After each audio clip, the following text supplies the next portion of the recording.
Hello, my friends. Today is very great because we're going to talk about this book again, the Lao Tzu, chapter 21. Basically, I'm going to read it for you afterwards. Um, there is many translation about it, like living the elusive paradox is one of them. And I like about it is because when you hear about the Tao Te Ching in the beginning, that this kind of teachings, after 100 years, 200 years from now, you still will hear about it. And the most important part of this is it goes back to the beginning, that the people who follow the Tao or the way will always continue no matter how old it is. Even as you know, this book is very old, and also people keep translating and keep evolving. It goes through the times. So that's why it never really gets old. It becomes timeless.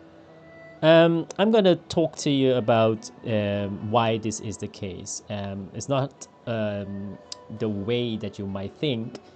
So one of the thing is, as you know, the conscious of this nature of the Tao Te Ching is maybe basically your awareness. So that we, at the previous chapter says that we don't name the things. Why is that? Because once you name it, you negate it, then you think you know it, and then you just stop thinking about it. So a previous example is like water, right? So if you think about, I said you name it the water, but then it doesn't make any sense because it can be a different language. It's called sui in Mandarin, or Cantonese is soy, or Dutch is called water, etc., etc. And then people get confused. So it's not really about the translation as well, but it's more about the substance you call. The people, the name, for example, you call the people, who are you? And you say, yeah, I'm Jackie. And then it's not true because you're not your name. You're not the body and who you are. So who are you? So that's why it's called the formless. The things that out of no form comes form. So is that you don't live only in the formless, but we are literally here. So then it's easier to call the person the form. But all in all, the formless energy, or what we call the spirit to the body, from the nameless to the name, is very important. Because once you do that, then you will always be open-minded, that you will not be restricted by your culture or your religion or anything. So that you be open-minded and always think ahead of a mortality. So another thing that you can do an exercise about this, from Dr. Wayne Dyer. He also says that you move your index finger a little bit, and now you move your arm, okay? You move your toe, etc. And then you can see that this kind of invisible force, we don't know how to describe it. And that's why it's called the formless. It's very vague sometimes. So all in all, we're trying to find answers outside, but most of the time the answers is within us. So when you grow up, you always try to find answers. You always ask your parents, your teachers, etc. And you grow up, become a habit that everything you don't know, you need to read books, or you need to find out yourself, Google it these days, or ask ChatGPT or DeepSeek or anything else. So people don't really think that they are powerful. So they think that the outside forces that people previously have, the information, and the information, the answer basically the people search for is always outside. But it's within you. Why is that? Because you are the universe. You are the consciousness awareness. Okay? So you're not your name, you're not this body, you're not whatever people say you are. And most importantly is your conscious awareness. So let me share with you one thing that you can do every time. Every hour, whichever hour you picked, if it is the full hour, 9 o'clock, 10 o'clock, whatever, take 3 deep breaths into your nose calmly, and exhale and smile. Why I say that is because most of people don't smile anymore. They think they have to be triggered by some outside force to smile. And that's why you see most of the people's faces are so like desperate, anger, fear. Most of the time anger, by the way, because if you look at people's eyes, they were like, what are you looking at me? But in the end of the day, we are all connected as one people, but they don't know it. So they're a little bit ignorant. It's fine. But the next thing you can do is meditation. Meditation is underrated, and people says, I don't know how to meditate. I'm going to show you a very simple technique how you can meditate. But basically, you just sit down. Your back doesn't goes against the wall or against the chair, yeah. And you can fold your foot if you can. But if you can't, it's fine. But if you can fold your foot like a Buddha, like what I'm doing now, you cannot really see, but just like a Buddha statue. And then just try to breathe in into your nose and out to your mouth, and just watch your breathing.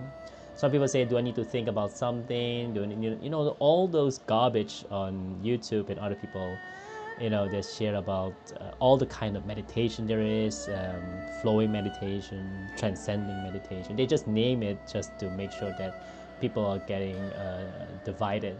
But there is no such thing. There's only one meditation. Okay, I know people will disagree with me later on. Just put your comments on it if you think your meditation is stronger than other people's meditation. But at the end of the day, if you divide the names of this kind of meditation, you name it flowing meditation, dreaming meditation, breathing meditation, or whatever, then it becomes a war, a conflict with other people, that they think their meditation is better than yours, and always like that. But if you say it's just meditation, whatever method you use, it's fine, and then there is no conflict anymore. Like this kind of world, when people say, oh, my religion is peaceful than your religion or whatever, I don't buy it. I don't think that any religion wants war. All religion wants peace. If you find someone that says comparing which religion is better, then this kind of person is not enlightened enough, because all religion always want peace, and that's it. Not about happiness, wealth, or whatever, but peace. And if that religion is peace, without war, without any kind of conflict, not dividing each other, then we're talking about this Tao Te Ching. Okay? So that's why I don't believe in this discrimination thing about race, religion, and the sex, etc. Female and male stuff. But the most importantly, let's go back to this this verse 21st, is the living in the elusive paradox. It's very important, because one of the thing is communication, basically with your source, your almighty, whatever you want to name it, like I said in the previously. And if you do that in the form of praying, meditation, whatever, make sure that you are really feeling the greatness, the gratitude. Once you do that, then you will feel the real thing about humanity. I also give an example a long time ago that how if you put different culture people together, where I come from, you turn off the light, you don't see each other color, everyone doesn't speak anything, doesn't sound like an Indian or a Chinese or whatever race you are. We are all basically the same. We breathing the air, the same air. We drink water from the same source. We eat food also. Whatever food you want to eat is just from the same source, the earth, Mother Earth, whatever. So that's why I don't believe in this kind of discrimination, or people that trying to divide us. And most of the people, in political, social culture, or culture, see, it's a cult, or religious, organized religions, it's very unuseful, because they are like trying to divide people. So try to say thank you, gratitude as much as often, and just find your truth, the truth within yourself.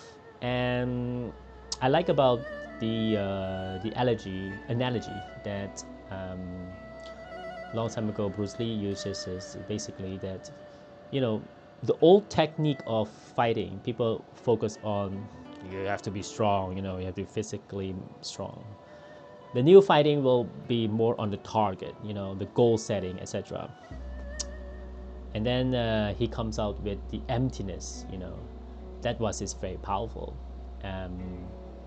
Firstly, you cannot be the extreme of using only your bodily, otherwise you'll be too mechanical. And you cannot also use the extreme about not doing it. and he tried to say be water to be the fluidity between those, the yin yang. Okay. But then the emptiness in his Jeet Kune Do, it's not that he wants to create another fighting style. It's basically, he says, it's not the where you begin. Also, you have to know, of course, where you begin, but it's not really important about learn all the technique. And it's also not important about where you want to go, the goal itself. But in between itself, that's powerful, because that is something like from here to there, the spirit from the starting point to the end point. It's the same thing as what this 21st verse, I think, is trying to tell us, that there is always a hidden force behind this kind of power that we're trying to express. Einstein, or I forgot, it was Einstein, yeah, that says nothing matters, there's energy and matters, these two things. Yeah, it has some things in it. It's the same, similar way of thinking. But it's trying to find your truth, because truth is not just a textbook that say, yes, this is telling the truth or this is telling lie. No, it's your truth and not other people's truth, because truth has to be evolved, has to be in this consciousness, in this mind game that we're talking about. It has to be empty, it has to be fluidity. So meaning that there is really not like one way. It's the Tao Te Ching say your way, basically the Tao, the way, your way. So your way will be different than my way, and that's why we're all humans, and that's why we have to make sure that we go back to the beginning, that don't name things, don't say yours are better than mine, division, discrimination, and live as one. And once you do that, then you have this summary that I wanted to give to you is your mind, your body, and your spirit. Your body and your mind and your spirit come together. Nothing can stop you, and that's why you have to try to train that. So to sum up, basically, food for the body, books or reading or meditation for the mind and spirit also, that you don't try to do the one to the extreme to the other. When you're young, you will focus on your body more, because like a baby, when they're just being born, they're trying to figure out what's this, and then they say, oh, it's my hand, and then you name it. But it's basically your body, and then your mind that no one knows and is trying to still to figure out. But try to read books, or try to understand other people's point of view as well, so that you constantly change, and having a fluidity mind, not to fixate into a particular idea, culture, religion, or something. Just be open to everything. And then the spiritual side of all is the unknown, and don't be afraid of it. But most of people are afraid of the known, well, not particularly on the unknown. And that's why it's very important that you have a flexibility of the real constant. And the thing that is real constant is change. All right, so let me read this verse for you. It says, in this every movement, a man of great virtue follows the way, and the way only. As a thing, the way is shadowy, indistinct and shadowy.